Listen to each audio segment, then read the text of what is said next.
Saudaraku yang terkasih di dalam Tuhan, kita akan mendengar firman Tuhan. Kiranya firman Tuhan menolong kita saat ini. Firman Tuhan terambil dari Injil Lukas pasal 24 ayat 15 mulai. Saya akan bacakan buat saudara. Ketika mereka sedang bercakap-cakap dan bertukar pikiran, datanglah Yesus sendiri mendekati mereka, lalu berjalan bersama-sama dengan mereka. Tetapi ada sesuatu yang menghalangi mata mereka, sehingga mereka tidak dapat mengenal Dia. Yesus berkata kepada mereka, "Apakah yang kamu percakapkan sementara kamu berjalan?" Maka berhentilah mereka dengan muka muram. Saudaraku yang terkasih di dalam Tuhan, ini peristiwa ketika baru saja Yesus bangkit dari kematiannya. Ada dua orang murid yang pergi dari Yerusalem untuk kembali ke kampung halamannya. Dan ketika dalam perjalanan, Yesus menampakkan diri kepada mereka. Tetapi mereka tidak mengenal Dia. Dengan muka yang muram, mereka berjalan. Bukan hanya muka yang muram, tetapi dengan hati yang kecewa terhadap Yesus.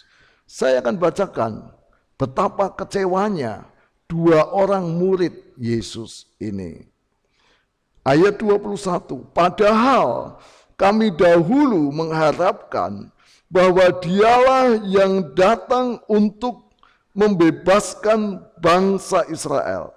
Tetapi sementara itu telah lewat 3 hari sejak semuanya itu terjadi. Saudara-saudara, jadi murid Yesus ini, dia merasa kecewa dengan Yesus. Karena melihat Yesus dianiaya lalu mati. Dan orang ini, saudara-saudara, dia memutuskan untuk kembali ke kampung halamannya. Dengan muka yang muram, dengan hati yang kecewa. Mengapa mereka kecewa? Mengapa mereka muram? Padahal kalau kita baca ayat selanjutnya, murid-murid yang lain sudah memberitahukan kepada dua orang ini bahwa Yesus sudah bangkit. Namun saudara-saudara, mereka tidak percaya terhadap kebangkitan Yesus. Ketidakpercayaan itulah yang membuat mereka tidak mengenali Yesus yang menampakkan diri kepadanya. Saudaraku yang terkasih di dalam Tuhan,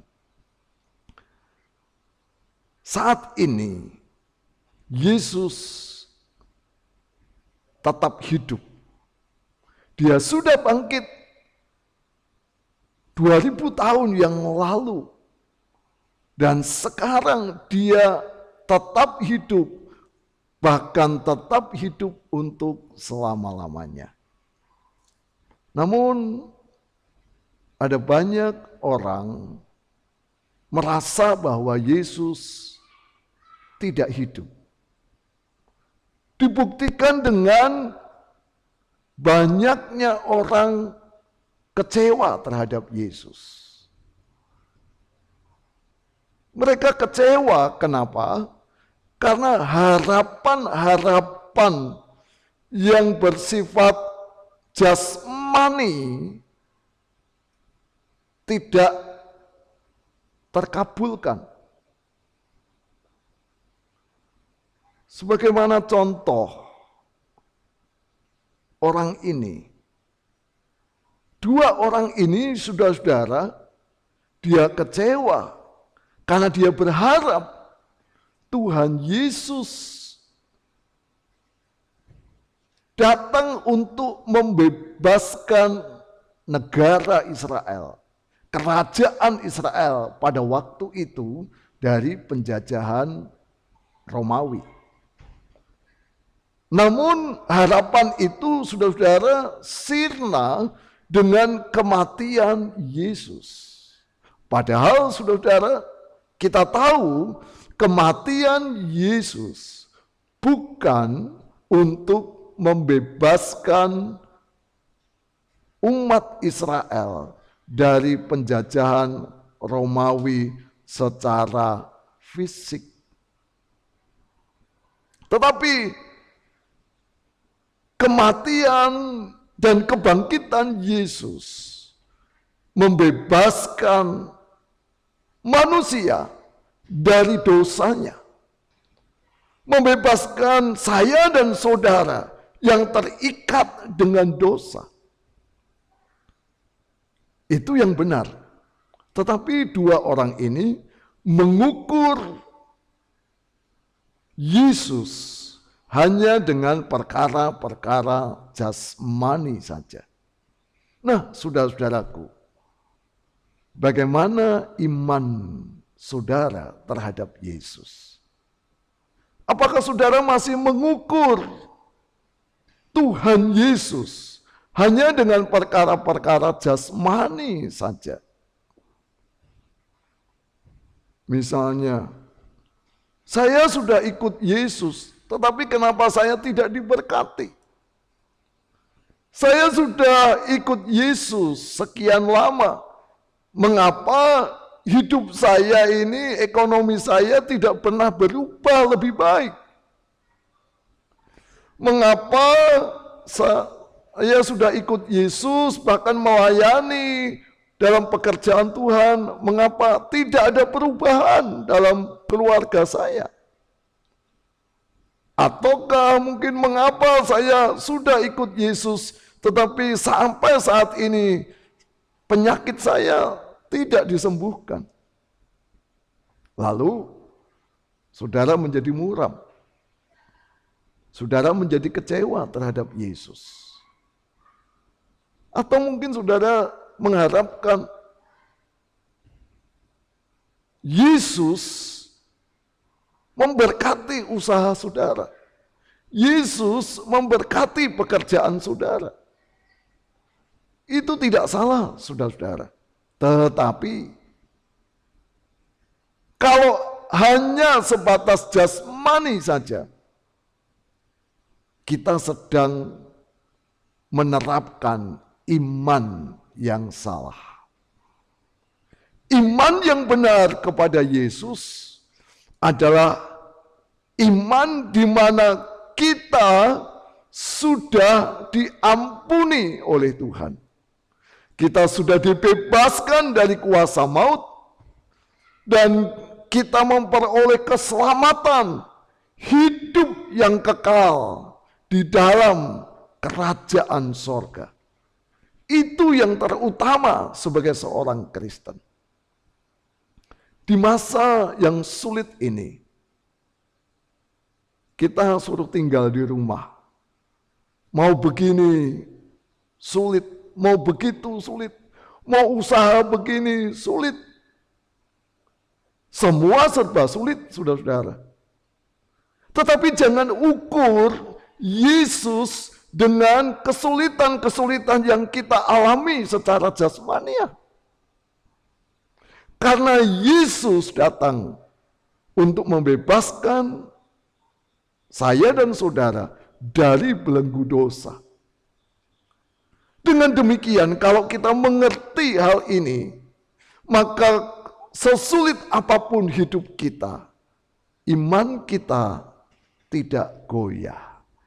Kita tidak akan kecewa seperti dua orang muridnya. Muka kita tidak muram, saudara-saudara.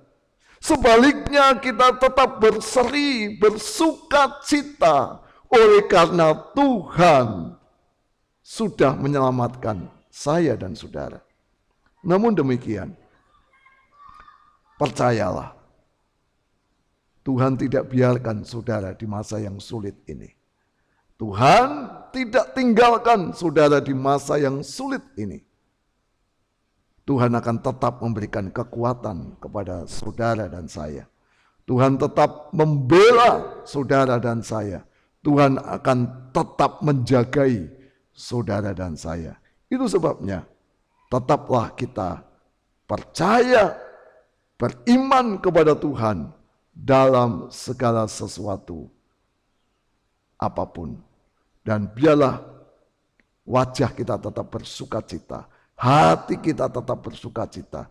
Kita bisa melihat Tuhan di dalam keseharian kita. Sekalipun kita tidak melihat secara fisik, tetapi melalui firman-Nya yang hadir, melalui anugerah-Nya yang kita bisa alami, itulah Tuhan sudah hadir buat saya dan saudara. Jangan kecewa, jangan putus asa, tetaplah percaya kepada Tuhan Yesus Kristus. Mari kita berdoa. Bapa di surga, terima kasih buat firman-Mu. Di tengah-tengah masa yang sulit ini, kami tidak mau kecewa terhadap Engkau. Karena kami tahu Engkau datang bukan hanya berurusan dengan soal-soal jasmaniah kami, tetapi Engkau datang untuk membebaskan kami, menyelamatkan kami, memberi kami hidup yang kekal. Itu sebabnya iman kami kepadamu, kami tidak ukur dengan hal-hal jasmaniah. Sekalipun di tengah-tengah masa yang sulit, kami tetap percaya Tuhan tetap pelihara kami, Tuhan tetap memberkati kami, Tuhan tetap memberi kesehatan kami, Tuhan tetap menjagai kami. Kami bersyukur untuk semuanya itu. Terima kasih Tuhan, berkati para pendengar yang mendengarkan firman Tuhan pada pagi hari ini. Terpujilah Engkau Tuhan, di dalam nama Tuhan Yesus Kristus. Haleluya. Amin. Tuhan Yesus memberkati saudara.